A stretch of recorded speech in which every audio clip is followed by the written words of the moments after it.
दोस्तों Pakistan बामुकाबला south Africa पहला टी20 match जिसके लिए यहाँ पर पाकिस्तान टीम की अनोखी प्लेइंग 11 का ऐलान हो चुका है। जी हाँ दोस्तों, बताते चलिए इतनी तब्दीलियां तो भाई साहब कोई यानी कि स्क्वाड के अंदर नहीं करता जितनी इन लोगों ने 11 खिलाड़ियों में कर दी। और यहाँ पर ओपनिंग जोड़ी भी नई ओपनिंग जोड़ी मुतारफ करा दी है, जिसको देखकर सब हैरान रह गए हैं कि भाई साहब ये अब ओपनिंग करेंगे। आइए जानते हैं पाकिस्तान टीम की यहाँ पर जोड़ी कौन सी रहने वाली है पहले टी20 मैच में, और यहाँ पर प्लेइंग 11 कौन सी रहने वाली है। पाकिस्तान और साउथ अफ्रीका के दरमियान पहला टी20 मैच पाकिस्तानी वक्त के मुताबिक कब कितने बजे आप लोगों को देखने को मिलेगा, मुकम्मल तर तफसीलात जानते हैं और यहाँ पर आप लोगों को बताते चलिए। इस मामला हो चुका है गंभीर, क्योंकि इस बार यानी कि हर कोई कप्तानी के पीछे लगा हुआ है। आगा सुलेमान नहीं बल्कि यहाँ पर यानी कि शाहीन अफरीदी भी चाहता है टी20 की कप्तानी भी मिल जाए, और दूसरी जानब यहाँ पर बाबर आजम भी मजबूत हरीफ है।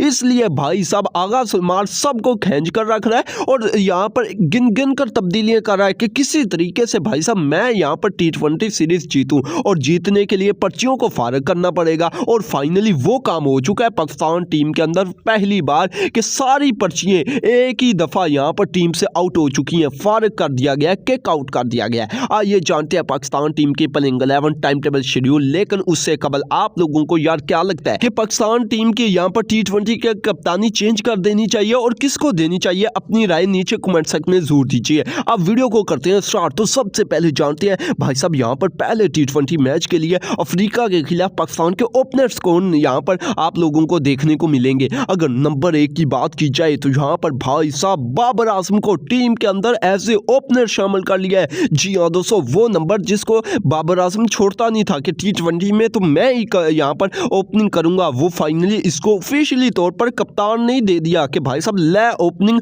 अब यहाँ पर परफॉर्म कर दिखा। और बाबर को अब परफॉर्म करना पड़ेगा। ये सबसे अच्छी बात है कि बाबर को यानी कि ऐसे ओपनर लाए हैं, लंबे अरसे के बाद लाए हैं। अब दूध का दूध पानी का पानी हो जाएगा कि ये कितने पानी में है, क्योंकि यहाँ पर परफॉर्म करना पड़ेगा बाबर को अगर यहाँ पर आगे टी20 वर्ल्ड कप खेलना है। अगर यहाँ पर नहीं खेलना तो भाई साहब जिस तरह की घटिया परफॉर्मेंस दे रहा है इससे भी ज्यादा घटिया देता रहे। अब यहाँ पर बाबर के पास गोल्डन चांस है, बड़ा अच्छा चांस मिला है इसको पहले अपने आप को यहाँ पर निखारने का और अच्छा परफॉर्म करने का। अगर परफॉर्म नहीं करेगा तो भाई साहब एशिया कप नहीं खेल सका तो टी20 वर्ल्ड कप ना खेलना कोई बड़ी बात नहीं है। अब देखते हैं यहाँ पर क्या करेगा। उसके बाद नंबर 2 की बात की जाए तो यहाँ पर भाई साहब रिमेंबर द नेम ओनली यहाँ पर साहबजादा फरहान है, और ये फाइनली बहुत अच्छा डिसीजन लिया। अब देखें फखर जमान तो बेचारा यानी कि स्क्वाड के अंदर है ही नहीं, उसको तो दिया है रेस्ट, वो बहाना जो भी लगाया वो किया है काम। अब यहाँ पर साइम अयूब से यानी कि ओपनिंग करवानी यहाँ पर सबसे बड़ी यानी कि गलती होती है आगा सुलेमान की, और यही पाकिस्तान टीम को ले डूबती, क्योंकि अगर ओपनर्स ही आपके यानी कि नहीं खेल पाते तो भाई साहब प्रेशर आ जाता है। और आप फाइनली मेन ओपनर रखिए बाबर भी यानी कि साइम से तो यार बेहतर ही है। उसके बाद साहबजादा फरहान की तो बात ही क्या करें, उसके बारे में तो आप लोग पहले से जानते हैं, यहाँ पर मुझे ज्यादा तबसरा करने की जरूरत है ही नहीं। अब ये दोनों ओपनर है स्क्वाड के लिहाज से यार बड़ी बेहतरीन चॉइसें हैं।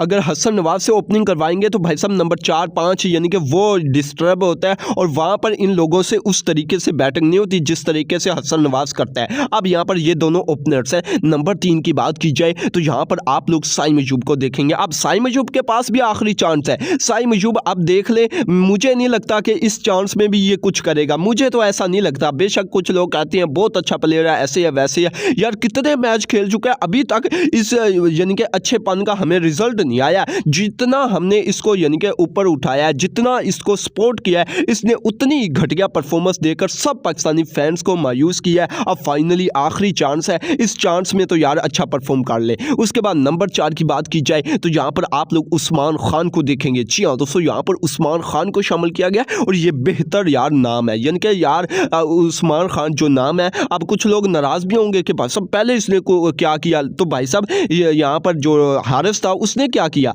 यानी कि अगर इसने नहीं किया उसने क्या किया, यानी कि 3 मैच उसने बांग्लादेश के अगेंस्ट खेले, 3 मैच उसने यानी कि वेस्ट इंडीज के अगेंस्ट खेले, ट्राई नेशन सीरीज के 5 मैच खेले, एशिया कप के 6-7 मैच खेले, टोटल मिलाकर यहाँ पर 15 से 17 मैच खेल चुका है और परफॉर्मेंस देख लो 0 है, 0। उसके बाद अगर 17 मैच लगातार उस्मान खान को दो तो भाई साहब इसका भी पता चल जाएगा ये क्या कर सकता है। लेकिन भाई साहब उस्मान खान हारिस से कुछ अच्छा ही करेगा, ये यहाँ पर हो सकता है। अब देखते हैं यहाँ पर क्या करेगा। जाएगा। उसके बाद अगले नंबर की बात की जाए तो यहाँ पर आप लोग पाकिस्तान टीम का आगा सुलेमान को नहीं देखेंगे और किसको देखेंगे? भाई साहब हसन नवाज है। ये फाइनली अच्छा यहाँ पर काम किया है कि भाई साहब खुद यानी कि साइड पर हुआ कि मैं बाद में आ जाऊंगा, पहले हसन नवाज आए और यही यानी कि हसन नवाज को फ्लॉप कर रही थी। अब देखें, अंदाजा लगाएं, ओपनर बल्लेबाज नंबर 8-9 पर इससे बैटिंग करवाते थे। एशिया कप के 3-4 मैचों में जब फ्लॉप हुआ है, इसको निकाला है। वो यहाँ पर पीछे से यानी कि पर्ची के लिए यहाँ पर काम किया गया था कि यहाँ पर साइम अयूब को ना निकाल दें, इसलिए यहाँ पर हसन नवाज को किसी तरीके से बाहर करें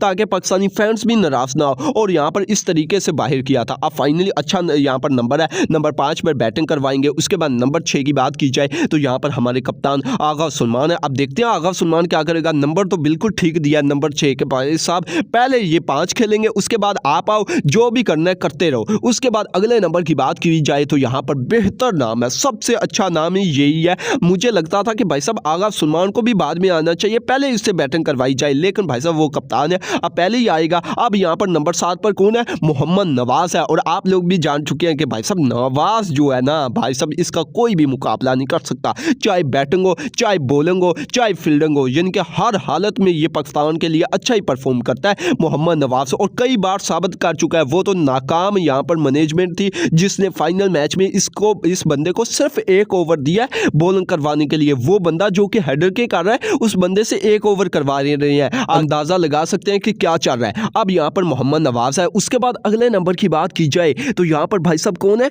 यहाँ पर है राना फहीम अशरफ, और बेहतर नाम यार देखें, एक से बढ़कर एक। नवाज के बाद कौन आएगा? यहाँ पर राना फहीम अशरफ आएगा। ये यानी कि अच्छी बैटिंग करता है और अच्छी खासी करता है यार, बड़े बड़ों से।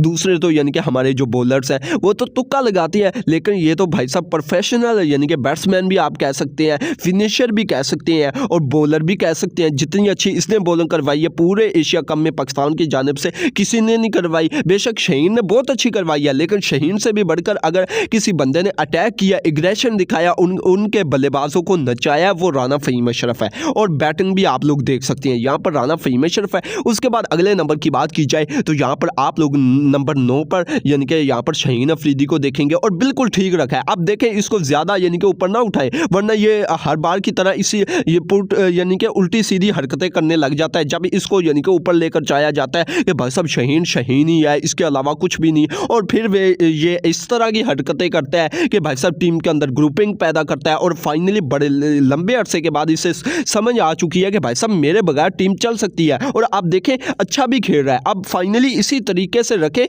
कि भाई साहब कप्तान के अंडर है, और यानी कि खुद कप्तान न बन, और ये अच्छा परफॉर्म उसी वक्त करेगा जब यहाँ पर कप्तान के अंडर रहेगा। अब यहाँ पर नंबर 9 बिल्कुल ठीक नंबर है, इससे यानी कि सिर्फ तुक्के लग सकते हैं, प्रॉपर बैटिंग नहीं कर सकता ये। बेशक जितनी अच्छी बैटिंग की है, आप लोगों ने देखा होगा टेस्ट मैचों में 4 इनिंग्स खेली है, चारों इनिंग्स में इसकी जो बैटिंग एवरेज है वो 2 की है। 3 बार तो ये डक पर आउट हुआ है, आगे अंदाजा लगा सकते हैं। वहां पर बैटिंग नहीं कर सकता, यहाँ पर क्या करेगा, सिर्फ तुक्के लगा सकता है, और इसलिए यहाँ पर नंबर 9 ठीक है। उसके बाद अगले नंबर की बात की जाए तो यहाँ पर नसीम शाह है, और आप लोग जानते हैं नसीम शाह के बगैर गुजारा नहीं हुआ पाकिस्तानी टीम का, इसीलिए तो टीम के अंदर वापस ले आए। फिर लास्ट नंबर की बात की जाए तो यहाँ पर आप लोग इब्रार अहमद को देखेंगे, हो सकता है कि उस्मान तारिक से डेब्यू करा लिया जाए। ये पाकिस्तान टीम के 11 है। अगर पहले मैच की टाइमिंग की बात की जाए तो पाकिस्तान और यहाँ पर साउथ अफ्रीका के दरमियान पहला T20 मैच आप लोगों को पाकिस्तानी वक्त के मुताबिक रात को 8 बजे 28 अक्टूबर को देखने को मिलेगा।